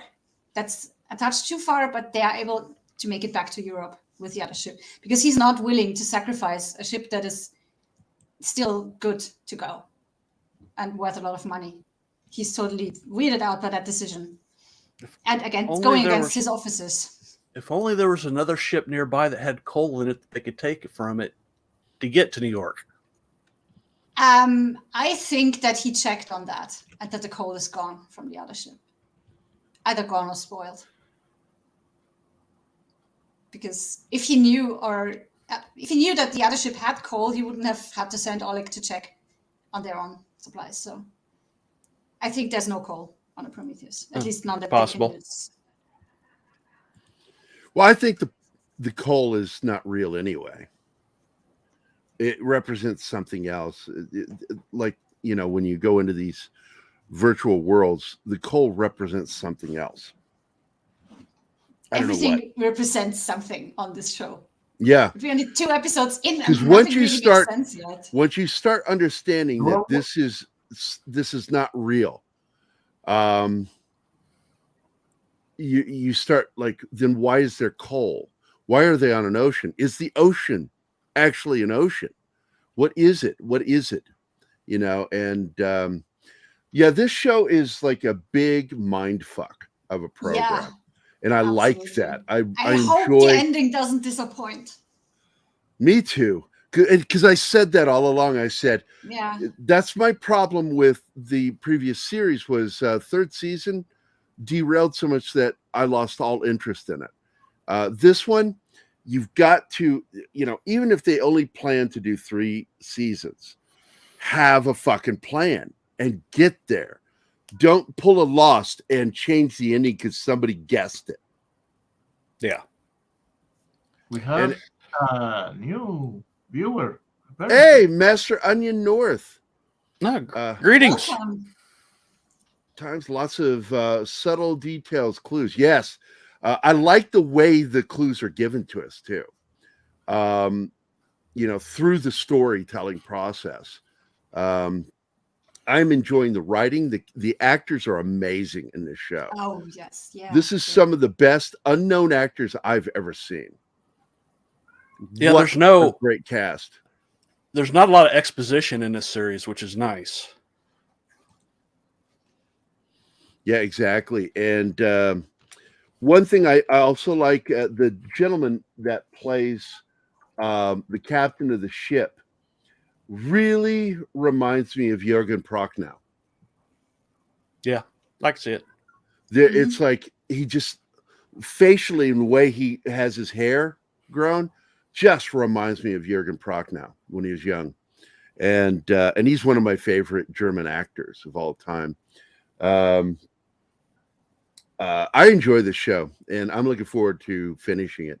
I've watched the first season 3 times. Lots of subtle details. Yeah. What if it ends up being toy ships that the kids? No. No, it's going to end up being a kid holding a snow globe with the ship in it. That is all in the little boy's mind. Yep. I believe something's going on with the kid. I think it's all about the kid. And I think Mara is at the center of it. And I got to be honest, the way she's being shown, I wouldn't be surprised if she's kind of a villain and doesn't know she's the villain. Could be. And I think it has something to do with her dad, because I suspect that's who's watching them, is her father. Yeah. The father is always observing. Well, it was actually playing the story. Even in that one night where she thought he lost her in the woods. Yeah, that season 3 really threw me, Master Onion. Very disjointed. Yeah, it's like season 1 and 2 felt like they belonged together. Season 3 was like, just didn't feel connected. It was not cohesive. And even if they planned it out, I don't think it was planned very well. But man, season 1 and season 2 knocked it out of the park. And that can happen. I'm not saying they're bad. I'm just saying I didn't like season 3 because it felt disjointed. But anyway, we are now at almost 1:40, so we're getting close to the end of the show.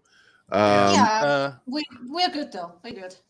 Okay, so where do we go from here? Where do we go from here? Mara tells the boy about her brother and that he's supposed to be on the Prometheus, but there's nobody there but the boy, but she knows that he's not dead. But the boy's still not talking. We find out that Angel and Ramiro are a gay couple, and also Ramiro is Portuguese, not Spanish, and he's not a priest. And we get serious vibes that they are on the run, that they did something really, really bad back in Europe. I think the guy that's a priest isn't a priest, and he's a murderer. Ramiro. Yeah. I think it was a murder of passion, but I think he murdered somebody. I still think the Spanish guy's a serial killer. Yeah, I was going to say that. That's a good thought. Angel totally gives serial killer vibes, especially when he's with the Dutch guy, Cresta. That is creepy as fuck. Like I get the feeling that he wants it's about control fuck him for and him. Then kill him. Yeah, it's all about control with him. It has nothing to do with actual interest in another person. Yeah. And he's so fascinated by the scar that Cresta has on his face. It's something is seriously wrong with that dude. That's bigoted of you. So Daniel puts a beetle on the floor, and we see triangles in the carpet. And the beetle runs away, And it's found by Ada, who follows it up on deck, where Daniel seems to have been waiting for her. He picks up the beetle, and we hear him say, "I'm so sorry," and that's the end of the scene. Yep. In the meantime, the assembly has started in the dining hall, where the captain lets the people know that they are going to tow the Prometheus back to Europe, and that causes a riot amongst the passengers because none of them want to go back to Europe. They all seem to be running from something. They really need to go to New York. They can't go back. But it's his decision. He's made up his mind. He's not having any words against that. He goes up on deck where Mara talks to him, and he shows her the message. And they both agree something is wrong here. Just sink ship. So they agree that they need to find out what's going on. But there's also this overwhelming feeling of we can't go back. None of them can. Yeah, and the officers talk behind the captain's back about just going ahead, following the order, and sinking the ship. Which is interesting to me. It's like, why can't they go back? Because I look back at 1899, and there really wasn't that much to be running from in 1899. So it feels like it's more about what's actually going on within the story. In the real world. They are running. Every character is running for their own very personal reasons. Yeah. There's no big thing that they have in common. Everybody has his own reason for having to leave Europe. And I like this comment right here. This is a good comment, Master Onion. 1899's first season is a little like Dark's final season. Tons of what the fucks and so many.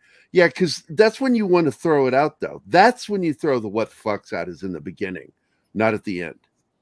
The ending needs to tie things up a little bit, whereas that show didn't do that for me. This show starts off with the what the fuck is going on, and then they start to reveal, and I like the reveal. Slowly, though, but it's well done. I get it why some people believe it's slow. Okay. I think it's well paced. I do too, and I think that the numbers are speaking, because apparently the show got some really good reviews, and it's been watched. It's not the most watched show on Netflix, but it's got some nice numbers. And it's not for everybody. I get that. It's not mainstream. Nothing mainstream about this at all. This is for people who like a little weird in their life. Yeah. A little weird and a little mindfuck. And they like mystery. I like a mystery. I like what's going on. I like trying to figure things out. So it's a good show. I really love it. Is that it? That's it for this? Two more things. Two more things. Okay, two more the things. Telegraph starts sending triangle symbols out of nowhere. Oh my God! Yeah, that is so fucking weird when you see the up down. It's like, what? And also, Ada is found dead on deck. And then you see the captain's face, and the camera zooms out, and you see it's all their faces on monitors mounted on a wall. Right. And that's the little girl, right? The little girl, yes. Ada. Yeah. And this leads to a theory that the only people that you will see die like this are NFTs. No. Because she dies in a very weird way. She's just lying on her back, eyes open, stiff. It's like, what happened to everything her? was removed from her. Yes. Did Daniel do that? What did he do? Why did he do it? So many questions at the end of this one. It just leaves me that these are non-players, that these are AI. You said NPCs. I thought you said NFTs. And I meant NPC. You confused me. I was like, what? No, I know who you are, John. I figured. I've never confused you for anyone else. Oh, that's so sweet of you. Look at that. I'm the confused one here. It's in my fucking name. But I believe that the people that you see in the show start dying, I think they're non-playing characters, that they're AI. That's just a theory I have. We'll find out if I'm right or wrong. Yeah, I can't wait. Good show. I really enjoy watching it. So, All right, we've reached almost the end of the show. Any thoughts as we move forward before we end the show today on where you think the show is going? Martin, you don't get to comment because you've already seen the entire series. I still think it's a supernatural thing. I still think it's. I don't think I'm not seeing the Matrix part of it. Although that pulling back with the screens, that was kind of, that made me think. But still, I mean, everything else adds up to supernatural. And whereas I don't see that at all. No. I think that the supernatural is it just appears like it's supernatural when it's actually not. It is actually I believe they're in a virtual world. Yeah. Master Onion says, I saw the first 2 episodes at this year's TIFF. Show creators Andreas Peachman and Emily Beecham were there. I knew in episode 1 that the setting was off. There were clues. Yeah, absolutely. We were being given clues right off the bat. Yeah, all the time. And you can't figure them out. And you need to be patient because the show will give you the solution. But all you can do as you watch episode by episode is just having theories, developing theories in your mind. And it's Master great. Onion, I'm just warning you, be careful interacting with Krampus Jeebus. He's warned. different. He's one of our monkeys. It's like I get Krampus probably better than any of you guys. I fucking love this guy so much. Krampus is the shit for me. Good morning, Alex Moore. Oh, Alex is here. Hey, buddy. Just woke up. Go back. We basically talk about the first 2 episodes of 1899. It's a really good show. We also talk about I can't remember what led us in that direction. It had something to do with the show. Gilligan's Planet and Far Out Space Nuts and all that shit. And a whole thing about Bill Cosby. There you go. That's the other thing. There, right there, Master Onion nailed it. In the dialogue, characters keep using modern slang and terminology and modern language, period. Rather than the language that was spoken during the Victorian age. So, yeah, very good point. Thanks, Master Onion. That's the other thing that was off about this, because they're that good of writers that they would have written it in Victorian English. See, I thought that was just a problem with the writing. Victorian period. No, German, no. all of it. Remember, we see monitors mounted on the wall, and they didn't have that back in 1899. Yeah, so clearly they didn't have that. That's why they're talking. I don't think this is actually in 1899, and I believe 1899. I don't believe that 1899 is actually representative of a year. I think it is something else. Yeah. The numbers are important. 1899 are important to the story. And I want to point out one theory that we had at this point while watching the second episode was that the Prometheus is an earlier or failed version. And we get a confirmation, I think, in the next episode when he gets the ship's complement. Yes. And reads the names of the passenger list and the crew. And I'm just telling you, next episode, big fucking mindfuck. Big mindfuck. Yes. Well, I started switching to aliens when I saw the monitors. So I'm thinking, well, is it aliens then? But I never even considered that. But it's good that you did, because it was brought to my attention that it's very similar in some ways to another great dark sci-fi film, Dark City. Yep. And I'm like, yeah, that's right. 9 + 9 = 18. Good job, Jeebus. Jeebus does math. It's a new show. Jeebus does math. Yeah. The references that you guys keep making, Dark and Dark City, mean nothing to me because I haven't seen either. So you have to watch Dark City. That is I have it, honey. Don't worry. I own it. You'll get on to the see list. it sometime. It's on the list, Martine. Don't worry. We just need to find time for date night to watch all the shit. That's the original Matrix. Fight me. Oh, cool. Fight me. No, I won't fight you. And that's the vibe that I'm getting from that show. Is totally Matrix simulations, something. And the Prometheus is the first one that went wrong, and the Cerberus is the second one that is about to go wrong as well. I don't know. John, do you have a copy of that bell ringing from the Dork Night show, Dork Side of the Ring? Do you have that sound? No, don't do it yet. Don't do it yet. I'm gonna put it like that. There you go. Now do it. In this corner, weighing it. So many. Too much for my height. Too much for your height. It's Martina Costa Santana, and in the opponent's corner, Anima Confusa, weighing in at, I'm assuming, no, like I 5 stone. I wasn't directing that to her. I don't know stones, so. Weighing in at 105 pounds. I'm assuming you're so tiny. Yeah, I fear. More like it, I think. So, she's a tiny thing. Martin, it's his easy fight. No, I'm so tiny you won't be able to hit me. You want to know how? You want to know how to beat her in a fight? Eat a sandwich in front of her. Asshole. And with that, goodbye, guys. See you tomorrow.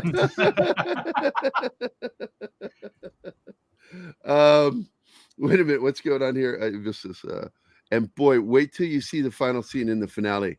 I wasn't expecting that. Okay, lots of interesting clues to that scene. Okay, I'm hoping that this show wraps up better than Dark did for me. So, very good show. We're gonna go ahead and wrap up here early. I got to be honest, it's fucking freezing in here right now. I have this heater right on me. Well, it's so fucking cold in here. And it may be of some help for some viewers of the show. Do not despair. This season is like a Frank Herbert book. You see setting until there are only 10 pages left. And then, boom, you have the whole revelation in very few minutes. So don't get impatient. As long as it's not like a Fred Saberhagen book where it takes him 10 pages to describe a 10 by 10 room. No. It's I like the ending.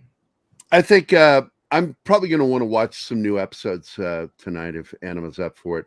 But I want to thank Christopher Moonlight Productions, Krampus Jeebus, D. Bud Martin, Sox Bulletins, Zax, a.k.a. Kyle, Scribe Light, Gary's Backdoor. Fuck you for doing that, dude.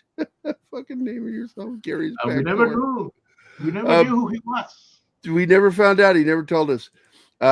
Somebody alluded that it might be Kitty Bear. I don't know.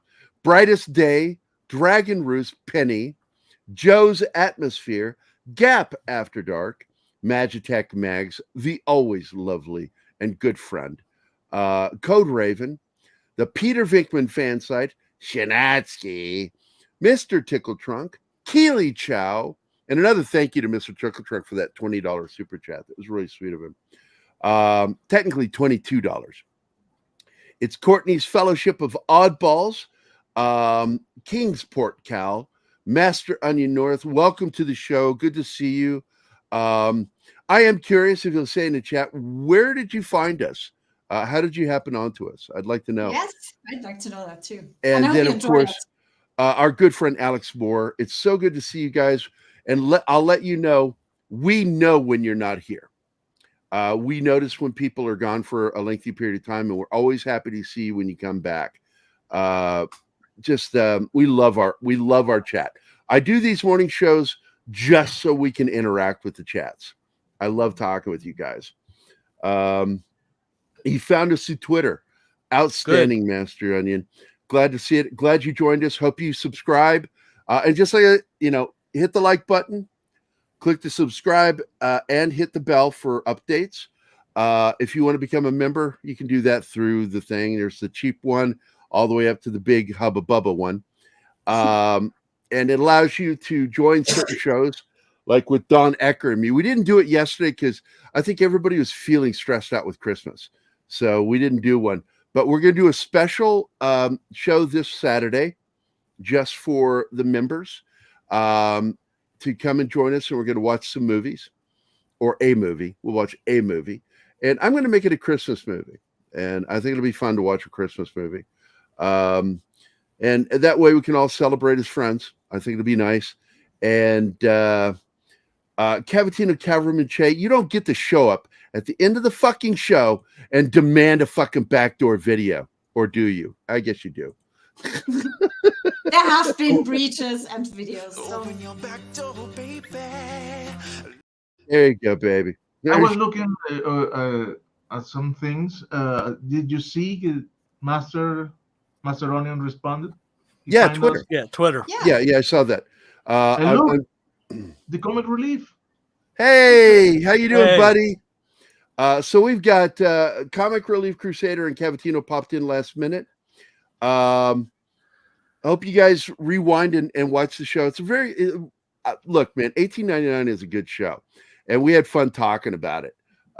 This is our new show. We're going to do 2 episodes a week, and then in January, new season of Vox Machina. I'm looking forward to that. We'll probably do in between, if we get all the episodes done, instead of doing a new show, we'll talk about some fantasy movies. Yeah, we can always do that. We do it with Military Monday. Yeah, I like doing either TV shows, and right now we're doing The Terminal List on Monday. Yeah. I introduced you to that. I nearly broke her with that first episode. I watched her get so emotional watching that because that first episode is rough. That first episode pilot is rough on The Terminal List because there's a lot of death in it. A lot of death. Comic Relief Crusader 1899 is very good. It's a very good show, but I absolutely tell you, if you're not into dark, absurd sci-fi that unfolds slowly, not your show. But if you like shows that unfold slowly, if you like Dark City, the movie, if you like The Matrix, if you like the TV series Dark, made by the same people, this is your cup of tea. And that's how I measure it. That reminds me, there was a scene when they're in the dinner and everybody drinks tea at the exact same time and puts the cups down. That was so fucking weird. I was like, what the fuck was that? Everybody lifts their cups at exactly the same moment and puts them right down. That was fucking weird. Do you know what reminded me of? Glitch in the Matrix. Of the Matrix. A glitch in the Matrix. That's right. No. A glitch. No, the simulation when Neo is with Morpheus and see the woman in the red dress. Oh yeah, these are not real. These aren't real people. These are Sims, or non-playable characters. And I believe that this ship is populated not with just real people, but non-playable characters, and they're the ones who are dying. I believe that. I don't know. That is just my theory. I'm looking forward to move forward. We can watch some more today. Comic Relief Crusader, you got to get back on the show with us, man. Seriously, stop being a tool and like avoiding us. It really hurts my feelings. Anima, tell him I cry about. No, I don't cry, but I love you, buddy. Like to get you back on. And but with that, we've reached the end of this show. I want to thank Martina Costa Santana for being the right side of my brain, as always. I did not, I'm aware of how much I need him, but yesterday I was reminded of how much I need him because that was rough doing yesterday's show without him. And I would have had you on doing it, John, but it was too complicated to get you the privileges. We would have to have a meeting. They would have to get to know you. It's just so complicated. But Dark, greatest time travel ever. And it's in that show, time is circular. I like that. I want to thank John for being here, and of course, the love of my life, Anima Confusa. I like doing shows with her. It's almost like date time because I'm doing this, and this helps with our HDD theater. ADD, that's right. ADHD. Yeah. What's it like? Life on Mars is just a program to keep them occupied during. That's an I brought interesting that up. theory, Krampus. Remember, I brought that up earlier. No, you didn't, John. Stop stealing Krampus's ideas. I know you did. I know you did. I know you did. I'm just fucking with you, dude. Well, all I right, didn't know if guys. maybe I mentioned that in the after show or not. So, or the you brought it up. Pre-show. You brought it up. Okay. So I want to thank everybody for being here. Stick around tomorrow morning for Keith. Keith's going to be doing the morning show, and then of course TGIF tomorrow, which I still haven't planned out. I've got ideas of what I want to do, but I'm not totally sure. I was also waiting to hear back. Cameron Pasha will be joining us, I think, next week on TGIF. And so I'm not sure if we're getting Mikey Sutton. I think we're not. I think we're going to get Kieran. So I got to bug Mikey today to make sure that Kieran shows up. We need somebody from Geekosity to join us. Otherwise, I'm going to skip the whole Geekosity segment tomorrow. Because if I can't get one of them, I don't want to do it. So, but anyway, have a great day. Anybody in Missouri? Good luck with the cold. Anyway. Yeah. See you guys. Hey guys, thanks for watching Pop Culture Minefield. If you've enjoyed the show, please make sure to like, subscribe, and don't forget to click the bell icon for updates on our shows and channel. Also, please leave a comment, and we'd like to know what you thought of the episode, as well as letting us know if there's something you'd like us to cover in a future episode. Don't forget that you can become a member of Pop Culture Minefield now.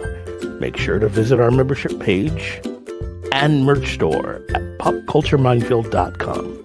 You can always find Pop Culture Minefield on Twitter, Facebook, Instagram, YouTube, and Twitch.